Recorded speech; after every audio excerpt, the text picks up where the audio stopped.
স্বাগতম, নমস্কার। শুরু করছি আজকের আইএম গ্রুপ অর্থাৎ institute of engineering and management, তার সঙ্গে থাকা ইউইএম অর্থাৎ ইউনিভার্সিটি অফ ইঞ্জিনিয়ারিং ম্যানেজমেন্ট। এই টোটাল গ্রুপ এই মুহূর্তে ভারতবর্ষের অন্যতম সেরা ইঞ্জিনিয়ারিং ইনস্টিটিউশন বলতে পারে, ম্যানেজমেন্ট যুক্ত রয়েছে, অর্থাৎ ইউনিভার্সিটি। তাদের সমৃদ্ধি, তাদের প্রসিদ্ধি সারা ভারতবর্ষে খ্যাতি লাভ করেছে। এবং আপনাদের আনন্দের সঙ্গে জানাই, যখন আমাদের কাছে খবর আসছে যে বিভিন্ন ইনস্টিটিউট, বিশেষ করে পশ্চিমবঙ্গের, যাদের এই মুহূর্তে ফার্স্ট সেমিস্টার যেটা ডিসেম্বরে হওয়ার কথা, তারা সেই জায়গাতেই নেই, খুব বেদনাদায়ক। আইএম ইউএম গ্রুপের কিন্তু সেমিস্টারের জন্য প্রস্তুতি কমপ্লিট করে ফেলেছে। যে পুজোর ছুটি যাচ্ছে, তো ঠিক আছে, বাড়িতে বসে যে কটা দিন পড়াশোনা করতে পারো, তারপরে কলেজে এসো। ফলে অত্যন্ত গর্বের জায়গা। আমার বাঁদিকে রয়েছেন professor doctor Satyajit Chakraborty, director IM group, welcome করি স্যার। এবং আমার ডান দিকে রয়েছেন প্রফেসর ডক্টর বিশ্বজয় চ্যাটার্জি, তিনি vice chancellor UEM Jaipur. Sir, আজকে আমরা একটা সাবজেক্ট ধরছি, এটাতে আপনারাই এক্সপার্ট, সেটা হচ্ছে এআই। এবং এআই এর আজকে নানান দিক হয়েছে, তারপরে রোবোটিক্স একটা দিক তৈরি হয়েছে। তো এটার ব্যাপারটা কি খুব মানে দর্শকদের কাছে খুব চাহিদা হয়েছে, এবং আপনারা এটা এডুকেশন সেক্টরে নিয়েও এসছেন, কি বলবেন? হ্যাঁ, রোবোটিক্স, দেখুন, আমরা আইএম অ্যান্ড ইউএম গ্রুপে রোবোটিক্স অনেক দিন ধরে করছি। রোবট তৈরি করা, সেই রোবট বিভিন্ন কাজ যাতে করতে পারে, এডুকেশনেও সেই রোবটকে ইউজ করা, এরকম টাইপের কাজ আমরা করছি। আমাদের দেশ অনেক কাজ করছে রোবোটিক্সের ওপরে। তবে রোবোটিক্সকে আরও উন্নত হতে হবে, আমাদের দেশে আরও অনেক উন্নতির জায়গা আছে। তা আমরা যদি সেই রোবোটিক্স নিয়ে ডিসকাস করি বা বিভিন্ন রোবট সত্যি ইউজ করা শুরু করি, তাহলে রোবোটিক্সের ডেভেলপমেন্টের অনেক অনেক জায়গা আছে। আমরা আমাদের ইউনিভার্সিটিতে রোবটকে ভীষণভাবে ইউজ করি। যেমন ধরুন, আপনি আমাদের ইউনিভার্সিটিতে গেলে অনেক সময় রোবোটিক ওয়েলকাম আমরা করি।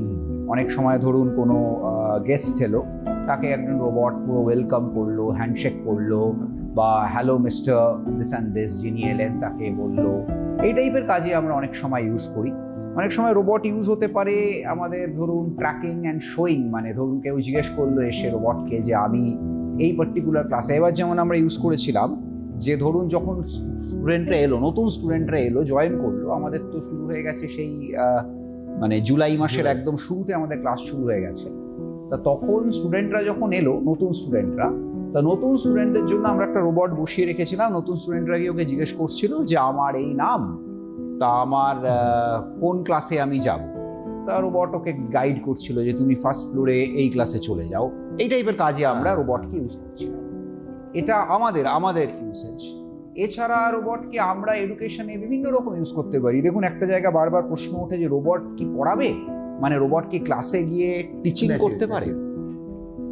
দেখুন, সেই জায়গাটা এই মুহূর্তে ডিফিকাল্ট। কারণ দেখুন, কিছু কিছু জিনিস আমরা যেটা বিশ্বাস করি যে যেগুলোর মধ্যে, সেটা হচ্ছে না তা কিন্তু নয়, আমি আবারও বলছি, এটা কিন্তু হচ্ছে মানে তার কাজও শুরু হয়েছে ওয়ার্ল্ড ওয়াইড। কিন্তু যেটা আমরা এআই বা রোবোটিক্স বানানোর সময় ভেবে থাকি, সেটা হচ্ছে যেসব ফিল্ডে 1-to-1 ইন্টারাকশন দরকার, বা ম্যানুয়াল সিম্প্যাথি, এমপ্যাথি বা ইমোশনস যে জায়গাগুলোতে এসে পড়ে, সেই জায়গায় কিন্তু রোবট বা এআই অতটা ইউজ হবে না বা ঢুকতে পারবে না। যেমন টিচিংয়ে AI will be used in a big way, কিন্তু একটা রোবট ক্লাসে এসে পড়াচ্ছে, এইটা ভিজুয়ালাইজ করাটা এখনো ডিফিকাল্ট। হচ্ছে না তা নয়, হচ্ছে, কিন্তু ডিফিকাল্ট। এই কারণে, তার কারণ হচ্ছে যে রোবট যখন বলবে, সে তো একটা সে যা শিখেছে তার উপর বেস করে বলবে। এখানে একটা ব্যাপার আছে, দেখুন, এআই অ্যান্ড রোবোটিক্স এরা কিন্তু আউটপুট দেয়, সব রকম আউটকাম তারা দিতে পারে, বাট তাদের যেটা আউটকাম, দ্যাট ইজ অ্যাভারেজ। আজকের দিনেও output of a robot is average. For example, আপনি বললেন একটা খুব সুন্দর কবিতা লিখবেন, বা কোনো একটা বিষয় নিয়ে আপনার কবিতা লিখতে চান, আপনি এআই কে বললেন যে এই কবিতাটা লিখে দাও, এআই তো লিখে দেবে কবিতাটা আপনাকে। কিন্তু আপনি নিজেই পড়ে দেখবেন সেই কবিতাটা কিন্তু আপনার পছন্দ হবে না, মানে ইট উইল নট বি মানে miraculous, it will not be great, it will be average, the output is still average. তা এই টিচিংয়েও মানে একটা রোবট ক্লাসের মধ্যে পড়লো, স্টুডেন্টরা চুপ করে থাকলো, শুনলো, সেই রোবটকে প্রশ্ন করলো, রোবট তার উপর বেস করে উত্তর দিল, বা 1-to-1 পার্সোনাল কেয়ার নিল নিজে নিজে, এই জায়গাটা এখনো ইমাজিন করা ডিফিকাল্ট। কিন্তু হ্যাঁ, এআই এর, যেটাকে এআই এর মধ্যেও আপনি মানে রোবট, ইনবিল্ট রোবটস আমরা বলি সফটওয়্যারের মধ্যে, তার কিন্তু বিরাট রোল আছে।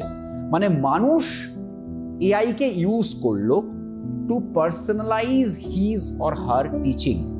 ক্লাসের মধ্যে একজন স্টুডেন্টকে তার অনুযায়ী বোঝা, মানে ধরুন সব স্টুডেন্ট তো সেম নয়, কোনো স্টুডেন্ট কিছু তাড়াতাড়ি বোঝে, কোনো স্টুডেন্ট অনেক দেরিতে বোঝে, সেই স্টুডেন্টকে তার অনুযায়ী পার্সোনালাইজ করা, এই জায়গায় এআই এর বিরাট রোল আছে। মানে টিচাররা রোবোটিক্স ইউজ করলো বা এআই ইউজ করলো, করে সেই স্টুডেন্টের ক্যাপাবিলিটি অনুযায়ী কোয়েশ্চেন জেনারেট করতে বললো, সেইটা এআই নিজে নিজে কোয়েশ্চেন্স জেনারেট করে দিল, যে যার আনসারগুলো স্টুডেন্টকে at the end of the class করতে হবে। সেখানে যে স্টুডেন্টের ক্যাপাবিলিটি যতটা, সেই অনুযায়ী তার কোয়েশ্চেন্সগুলো জেনারেটেড হলো এবং সেই অনুযায়ী স্টুডেন্টটা আনসার করলো। কারণ দেখুন, যে স্টুডেন্ট আজকে খুবই উন্নত, খুবই মানে তাড়াতাড়ি বোঝে, তাকে যদি আপনি একদম রুট লেভেলের বেসিক কোয়েশ্চেন দেন, then he or she will lose interest. On the other hand, যে স্টুডেন্টটা সহজে বোঝে না, তাকে যদি আপনি খুব কঠিন কঠিন প্রশ্ন দেন, তাহলেও কিন্তু হি or she will lose interest, তাই না? তার মানে তার অনুযায়ী তাকে প্রশ্নটা দেওয়া, এটা খুব ইম্পর্টেন্ট জায়গা। ধরুন আজকের দিনে আমাদের মানে আপনারা অনেকে যারা মানে কাজ করছেন রিলেট করতে পারবেন, যেমন একটা গ্রামারলি বলে একটা খুব বেসিক মানে একটা ইংলিশ ল্যাঙ্গুয়েজের সফটওয়্যার হয়। আপনি জানবেন সেই গ্রামারলিতে প্রথমেই কিন্তু আপনাকে না কিছু প্রশ্ন জিজ্ঞেস করে আপনার ক্যাপাবিলিটিটা অ্যানালাইজ করে নেয়। এবার আপনি যখন এক্সাম দিচ্ছেন, আপনি দেখবেন আপনার ক্যাপাবিলিটি অনুযায়ী কোয়েশ্চেন্সগুলো আসে। মানে this is a very very good মানে গুড অ্যাপ্লিকেশন অফ এআই, যে এরকে পার্সোনালাইজ করার জন্য। হ্যাঁ, কিন্তু আবার সেই রোবট এসে পড়াবে, এটাতে তো ওই এমপ্যাথিটা থাকবে না, ইট ইজ ভেরি ডিফিকাল্ট। ধরুন আজকের দিনে আপনি যদি রোবোটিক্সকে আমরা কিভাবে ইউজ করি, আপনাকে বললাম যে আমরা এইভাবে পার্সোনালাইজড টিচিং করার জন্য ইউজ করি, আমরা রোবটকে ওয়েলকামিং পারপাসে ইউজ করি, আমরা রোবটকে ন্যাভিগেশন পারপাসে ইউজ করি, স্টুডেন্টদের সে বোঝালো যে তুমি কোন দিকে যাবে, কিভাবে যাবে। বা অনেক সময় আমরা রোবটকে এরকম করি entertainment, say for example class আওয়ার্সের শেষে কোনো স্টুডেন্টদের আমরা একটা রোবটিক ডান্স দেখালাম একটা ক্লাসকে, এই টাইপের এন্টারটেনমেন্ট পারপাসেও আমরা ইউজ করে থাকি রোবোটিক্সকে। আর ওয়ার্ল্ড ওয়াইড আপনি যদি রোবটকে ইউজ করেন, রোবোটিক্স না বিভিন্ন ফিল্ডে ইউজ হচ্ছে। For example manufacturing, physical robots. দেখুন আমি একটু এআই এর বাইরে গিয়ে রোবোটিক্সকে বলছি। মানে রোবটস মানে আমি এখানে ঠিক আজকে দিনে আপনি সফটওয়্যারে যখন কোনো একটা কিছু করছেন, সেখানে আপনার সাথে যে ইন্টারাক্ট করছে, সেই বট কথাটা, সেই চ্যাটবটেরই বট কথাটা কিন্তু রোবট থেকেই এসছে।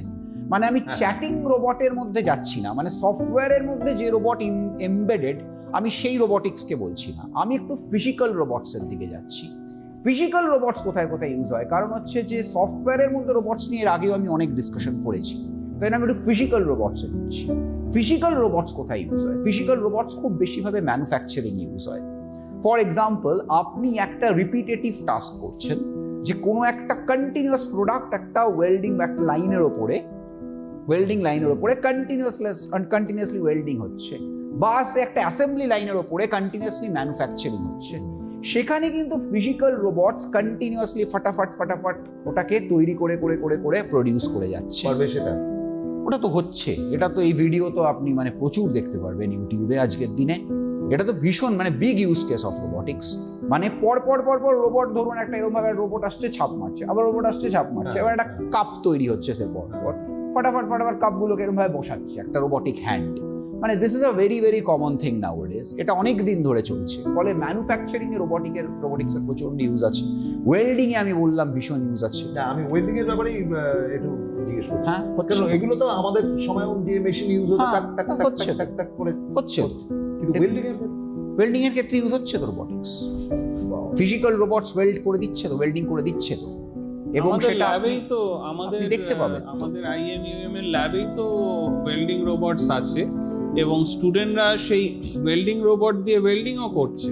It's a big use case of physical robots. কোনো যদি ধরুন আনসেফ বা কোনো কমপ্লেক্স কিছু করতে হয়, তখন আপনি বা কোনো একটা সূক্ষ্ম ওয়েল্ডিং করতে হয়, তখন সেই প্রোগ্রামটা আপনি রোবোটিক্স যে ওয়েল্ডারটা আছে সেই রোবটটাকে প্রোগ্রামটা আপনি আপলোড করে দিলেন, এবার ওই অনুযায়ী রোবটটা ওয়েল্ডিংটা করে দেবে।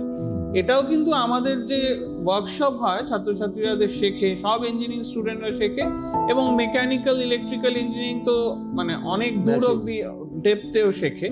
তো প্রত্যেকে রোবোটিক ওয়েল্ডিংটা কিন্তু শিখছে, কারণ রোবোটিক ওয়েল্ডিংটা আজকের দিনে যে কোনো মানে ধরুন গাড়ি ম্যানুফ্যাকচারিং বলুন বা যে কোনো প্রেসিশন ম্যানুফ্যাকচারিং এ আপনার রোবোটিক্স ওয়েল্ডিং লাগবেই। ঠিক যেরকম রোবোটিক সার্জারি, আজকাল আপনি জানেন বিভিন্ন হসপিটাল, যেগুলো একটু হাই এন্ড হসপিটালগুলোতে রোবোটিক সার্জারিটা আজকাল অ্যাডভার্টাইজ করছে। কেন? Same reason, precision. যে প্রিসিশনের জন্য, কারণ ধরুন ডাক্তারদের প্রিসিশন অবশ্যই আছে, কিন্তু প্রত্যেকটা ডাক্তারের তো নেই।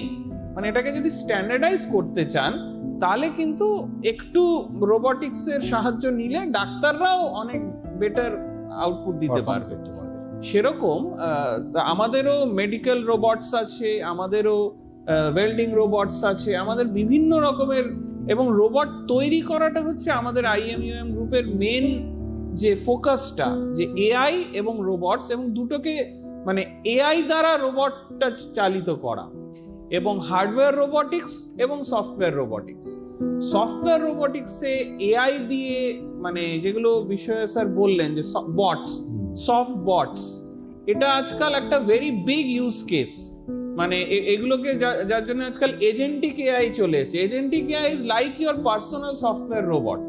আপনি একটা কাজ দিয়ে দিলেন, সে কাজটা করে চলে এলো। আমি এটা মানে পড়াবার সময় এটাকে মানে ফায়ার অ্যান্ড ফরগেট মিসাইল বলে পড়াই আমাদের ছেলেদের, যে তুমি একটা টার্গেট সেট করে দিলে, একটা কাজ দিলে, এজেন্টিক AI কে দিয়ে দিলে, দিয়ে করে চলে এলো। এবং আমরা সেটা ল্যাংচেন বলে একটা সফটওয়্যার আছে, সেটাতে আমরা আমাদের ছাত্রদের AI রোবোটিক্স বা সফটওয়্যার রোবোটিক্স বা এজেন্টিক AI গুলোকে তৈরি করা শেখাচ্ছি। এবং শুনলে খুব আশ্চর্য হবেন যে ফার্স্ট ইয়ারে ওরা অ্যামাজনের বেডরক ইউজ করে, বেডরক বলে একটা AI প্ল্যাটফর্ম আছে, জেনারেটিভ AI প্ল্যাটফর্ম, যেটার আবার যে ওনার USA তে, সে আবার আমার খুব পরিচিত। আমি গিয়ে তার সাথে পুরো ডিনার করে গল্প করে, তখন সেটা প্রায় আরো 1-1.5 বছর আগে সদ্য বেডরকটা লঞ্চ করেছে। আমি একদম ওনার সাথে গিয়ে আলাপ আলোচনা করে, সে তো খুব করে আমাকে করছে যে আপনারা বলুন এটাকে ইউজ করে, মানে কারণ তখন সদ্য মানে লঞ্চ হয়েছে বেডরক, তো তখনও এত কাস্টমার হয়নি। বলছে আপনারা ইউজ করুন, করে আমাদের জানান আর কিভাবে এটাকে উন্নত করা যায়। তো আমরা সব ছাত্রছাত্রীদের দিয়ে ইউজ করে হাজার অ্যাপস, AI অ্যাপস সবাই তৈরি করেছে। এবং এখন ওটার পরে ল্যাংচেন বলে একটা সফটওয়্যার আছে, সেটা দিয়ে এজেন্টিক AI এর অ্যাপস তৈরি করা যায়, সেটাও ছাত্রছাত্রীরা করছে। সুতরাং কনস্ট্যান্ট এই যে এভলিউশন, এটা কিন্তু নেভার এন্ডিং। মানে এমনি AI ছিল, তারপরে হলো জেনারেটিভ AI, এখন এসছে এজেন্টিক AI, তারপরে আসবে কোয়ান্টাম AI, এগুলো পর ধাপে এগোচ্ছে।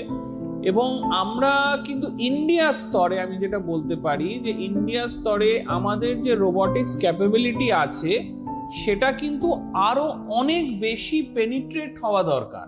ধরুন আজকে IMUM আমরা রোবোটিক্স করছি, কিন্তু ধরুন আজকে ইন্ডিয়াতে 3000-4000 কলেজ আছে, ইউনিভার্সিটি আছে প্রায় 500-র ওপরে। সবাই কি করছে? অল আর ডিমান্ডিং কি আমাদের এটা করানো হয়, কিন্তু করতে তো হবে।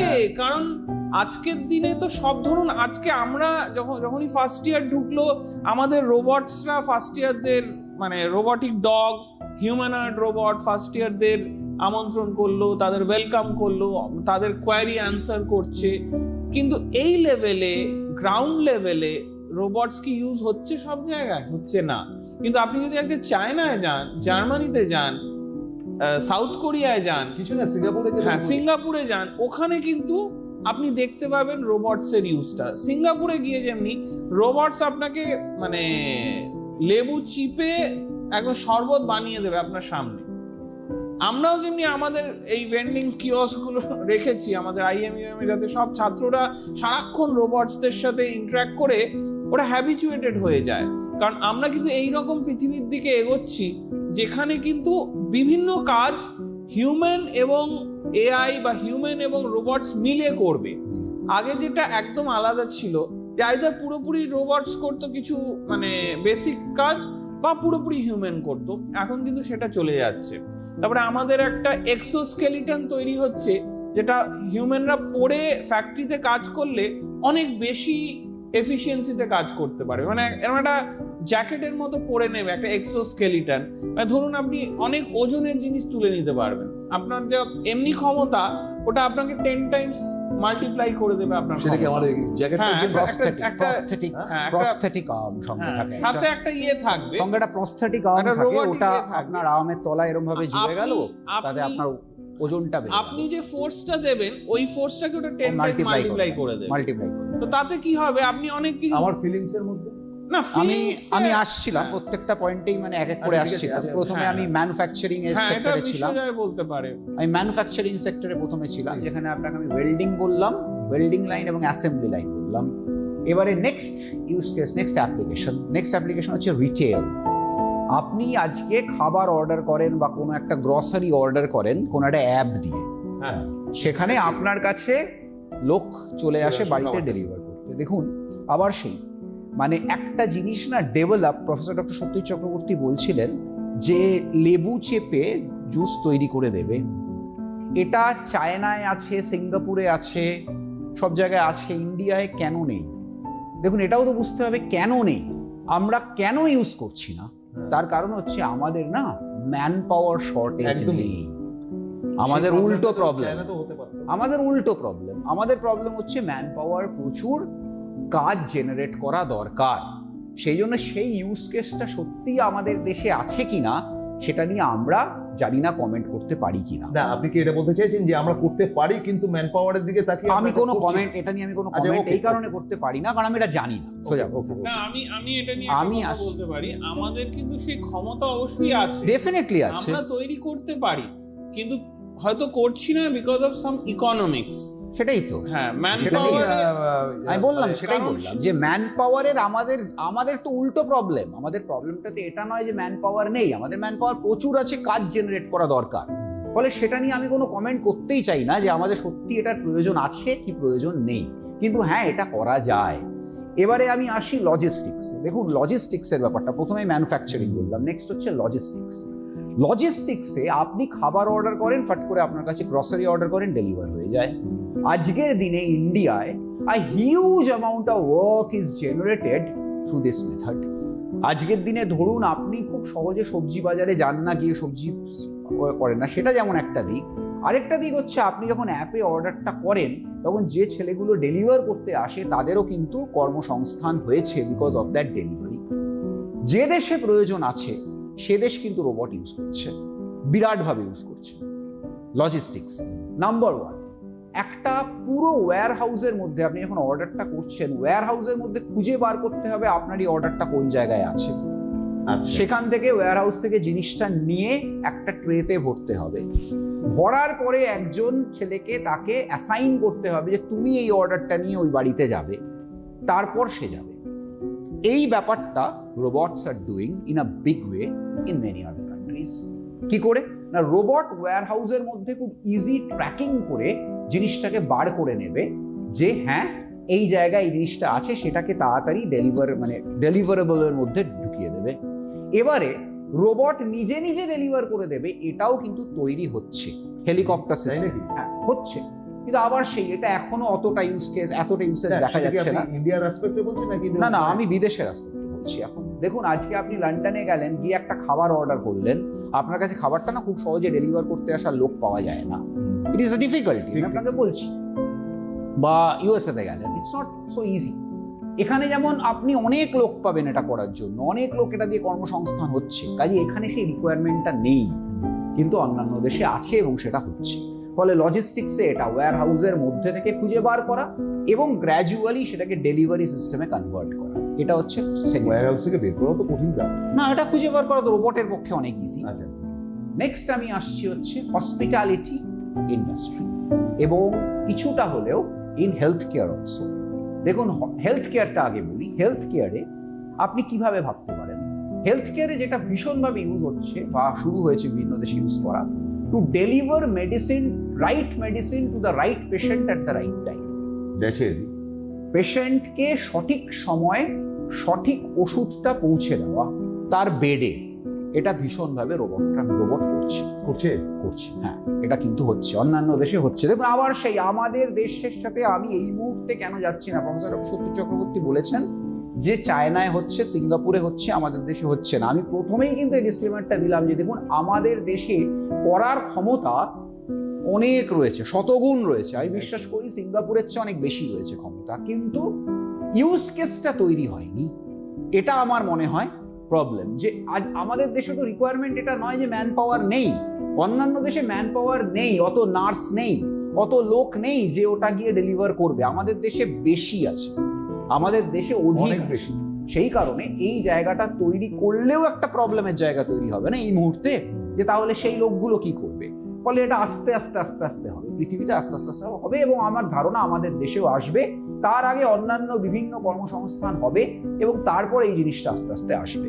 রোবট সঠিক সময়ে সঠিক জায়গায় গিয়ে ওষুধটা ডেলিভার করে দিল, খাবারটা ডেলিভার করে দিল to the right patient at the right bed at the right time. এটা কিন্তু হেলথ কেয়ার ইন্ডাস্ট্রিতে রোবট, ফিজিক্যাল রোবটসের বিরাট। আমি সফট বট নিয়ে আজকে ডিসকাশনটা রাখি, সফট বট আমি আগে অনেক বলেছি, তাই এটা অনলি আমি ফিজিক্যাল রোবটস নিয়ে ডিসকাশন করছি। হসপিটালিটি ইন্ডাস্ট্রিতে আপনি বিভিন্ন জায়গায় দেখবেন, চায়নায় অনেক হসপিটাল ইজ অ্যাপ্ট, ওই হসপিটাল হচ্ছে hotel is human free, already হয়ে গেছে, অলরেডি বিদেশে হিউম্যান ফ্রি, আপনার কোনো লোক দেখতে পাবেন না, আপনি totally physical robots and soft bots. আপনি গেলেন ওখানে মেশিন পাবেন, মেশিনের মধ্যে এন্টার করলেন, আপনার কমপ্লিট ওই দিয়ে পুরো রুম ওই চলে এলো, কোন রুমে আপনি যাবেন, চাবি টাবি সব বেরিয়ে এলো, আপনি চাবি নিয়ে সঠিক জায়গায় লিফট অপারেট করে চলে গেলেন, গিয়ে বসলেন। দেয়ার ইজ নাথিং, কোনো ডেলিভারি লাগলো আপনার, আপনি অর্ডার করলেন, ওখানে অটোমেটিক মেশিন আছে রুমের মধ্যে, আপনি অর্ডার করলেন, রোবট ডেলিভারি সিস্টেম নিয়ে চলে এলো। প্রত্যেক ফ্লোরে ফ্লোরে রোবট আছে, এই ফ্লোর থেকে ওই ফ্লোরে এখনো অতটা হয়নি। দেখুন আমি সত্যি কথা বলছি, প্রত্যেক ফ্লোরের আলাদা রোবট, কারণ একটা রোবট ওই সিঁড়ি ভেঙে ওপরে উঠবে সেই জায়গাটা এখনো it's not that pronounce all across the world. প্রত্যেক ফ্লোরে রোবট আছে, রোবট ঘরে ঘরে গিয়ে ডেলিভারি করলো। এটা হচ্ছে নেক্সট ইউজ। হেলথ কেয়ার বললাম এবং আমি হসপিটালিটি বললাম। দেখুন এগ্রিকালচারের বেশ কিছু ইউজ আছে, ড্রোন দিয়ে মানে একদম মনিটর করা ক্রপ হেলথ, সেই ক্রপকে সঠিক সময় সঠিক ফার্টিলাইজার পৌঁছে দেওয়া, স্প্রে করা, all this things are being very widely used. সঠিক ক্রপকে চিনে ওপর থেকে কোন ক্রপের ক্রপ হেলথকে মনিটর করে কোন ক্রপের কোন সময় কি ফার্টিলাইজার লাগবে সেই ফার্টিলাইজার্সকে স্প্রে করা ফ্রম স্কাই। এই জায়গাগুলো কিন্তু ভীষণভাবে ইউজ হচ্ছে বিভিন্ন দেশে। আমরা তো আমাদের মানে ল্যাবে আমরা তৈরি করেছি অটোনোমাস ড্রোন, যে ধরুন আপনি একটা মানে যেটা প্রফেসর চ্যাটার্জি বললেন ক্রপকে ডিটেক্ট করা, আমরা স্পেশালি কিছু এমএনসি থেকে কাজ পেয়েছিলাম প্রজেক্ট, যে ক্রপের যে ডিজিজ সেটা পুরো মানে এলাকাটাকে আপনি অন করে দিলেন, পুরো এলাকাটায় অটোনোমাসলি ড্রোনটা সার্ভে করে এসে ক্রপের কোথায় কোথায় ক্রপের ডিজিজ হয়েছে সেটাকে ডিটেক্ট করে এআই দিয়ে সেটাকে ছবি তুলে লাইভ ভিডিও তুলে ডিটেক্ট করে তার রিপোর্ট জেনারেট করে দেবে। এবং এর আরও অনেক ইউজ কেস আছে, ধরুন ট্রান্সমিশন লাইনে কোথায় কাট হয়েছে বা রেলওয়ে লাইনে আপনি রোজ বিভিন্ন পিরিয়ডে আপনার ড্রোনটাকে অন করে চালিয়ে দিলেন, পুরো সে কুইকলি পুরো লাইনটা ট্রাভার্স করে দেখে নিল যে কোথাও কোনো ব্রেকেজ বা কিছু আছে কিনা। তো এই ধরনের ইউজ কেস অলরেডি আমরা করেছি এবং আমরা ইভেন ওয়্যার হাউসেও ইউজ কেসে করেছি, যে ওয়্যার হাউসে কোনো যদি শেলফ ঠিকমতো বন্ধ না হয় তাহলে না ওয়্যার হাউসের রোবটগুলো ঠিকমতো কাজ করতে পারে। আমি সেটাই স্যারকে বলছিলাম, তো সেই জন্য ওয়্যার হাউস মানে বিরাট বিশাল ব্যাপার। হ্যাঁ, আমাদের বেঙ্গলেও সব বড় বড় অ্যামাজনের ওয়্যার হাউস আছে। তো আমরাও একটা এমএনসির জন্য, নাম বলছি না, এমএনসির জন্য করেছি, সেটা কনফিডেন্সিয়াল কাজ, কিন্তু সে কাজটা ছিল যে ওয়্যার হাউসের অটোনোমাস ড্রোনটাকে অন করে দেওয়া, ড্রোনটা গিয়ে পুরো জায়গাটাকে ডিটেক্ট করে এসে রিপোর্ট দেবে, যদি কোথাও কোনো মানে ব্রেকেজ থাকে, কোনো গন্ডগোল থাকে তাহলে সাথে সাথে জানিয়ে দেবে। তো এই ধরনের ইউজ কেস ইন্ডিয়াতে প্রচুর হচ্ছে। তবে হ্যাঁ, যেটা আমি প্রথমেই বললাম, যে যেটা আমি দেখতে চাই, যেটা আমি সাউথ কোরিয়া বা চায়না বা ওয়েস্টার্ন কান্ট্রিজে দেখতে পাই, সিঙ্গাপুরেও দেখতে পাই, যে রোবটসের ইউজেজটা। এবার হ্যাঁ, একটা জিনিস তো ম্যান পাওয়ার ব্যাপারটা আছেই, কিন্তু আমার মনে হয় ম্যান পাওয়ারের চেয়েও মেন ইস্যুটা চলে আসছে ইকোনমিক্সের ওপর। মানে ধরুন আমি জুসের কথাটাই বলছি, যে ধরুন আমি সিঙ্গাপুর এয়ারপোর্টে যে জুস এটা করে খেয়েছি, আমার বোধহয় $5 না $6 মতো লেগেছে, সিঙ্গাপুর ডলার। ধরুন 60 রুপিস করে যদি হয়, মানে 360 রুপিস। এখানে হ্যাঁ 350 টাকা দিয়ে জুস হয়তো লোকে খাবে না, এখানে হয়তো 50 টাকা বা 20 টাকায় জুস পাওয়া যায়। সেই জন্য economics may be the reason, যেখানে হয়তো ইন্ডিয়াতে এত ওয়াইড স্প্রেড হচ্ছে না। তবে হ্যাঁ, ইন্ডিয়াতেও মারুতির শোরুমে, মারুতির যে কারখানায়, মানে ফ্যাক্টরিতে কিন্তু রোবটস ইউজ হচ্ছে, বা বিভিন্ন যে গাড়ির কোম্পানিতে কিন্তু রোবটস ইউজ হচ্ছে, বা বিভিন্ন ইলেকট্রনিক্সের যে অ্যাসেম্বলিং ইউনিটগুলোতে কিন্তু রোবটস, মানুষও আছে কিন্তু রোবটস ইউজ হচ্ছে, বা বিভিন্ন তেল চিপে বার করা, বা ইভেন আশ্চর্য হয়ে যাবেন মিষ্টির দোকান আজকাল প্রত্যেকটা বড় বড় যে মিষ্টির ব্র্যান্ড আছে বেঙ্গলে, সেখানে কিন্তু তারা রোবটস দিয়ে মিষ্টিগুলো বানায়, ম্যানুফ্যাকচারিং সেক্টর। এবং একদম তাই, দেখুন শুরু হয়েছে, আবার শুরু হয়েছে, সব জায়গাতেই শুরু হয়েছে। আমি দেখুন যতবার এই কথা বলবো ততবার একই কথা বলবো, ইউজ কেসের ওপর এগুলো ডিপেন্ড করে। আপনি আমাদের দেশে রিকোয়ারমেন্ট আছে কিনা, সেটা যদি থাকে, রিকোয়ারমেন্ট যেদিন থাকবে সেদিন আমাদের দেশ এগুলো অনেক ইজিলি করতে পারে দেন সিঙ্গাপুর, অনেক ইজিলি। আপনি সিঙ্গাপুরের কথা বললেন, অনেক সস্তায় করে দিতে পারে। সত্যি এটা একটা বিরাট কথা বললেন উনি। আমরা আমাদের ইঞ্জিনিয়াররা অনেক সস্তায় সেম জিনিস বানাতে পারে, অনেক সস্তায় বানাতে পারে।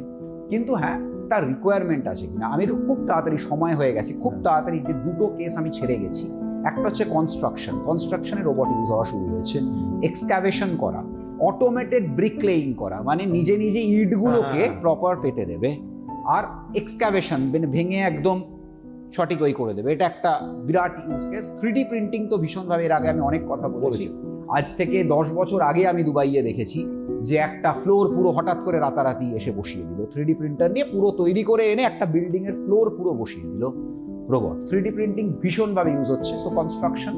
আর ফাইনাল যেটা আমি হয়তো বলা উচিত, কারণ রোবট মানে ফিজিক্যাল রোবটসের শুধু কেসগুলোকে নিয়ে আমি আজকে কথা বলছি, সেটা হচ্ছে এক্সট্রিম কন্ডিশনস। মানে ধরুন মিলিটারি, আপনার বম ডিটোনেট করতে হবে এমন একটা জায়গায় গিয়ে যেখানে মানুষের যাওয়াটা সেফ না, সেখানে রোবট গিয়ে অটোমেটিক ডিটোনেশন অফ দ্য বম করতে পারে।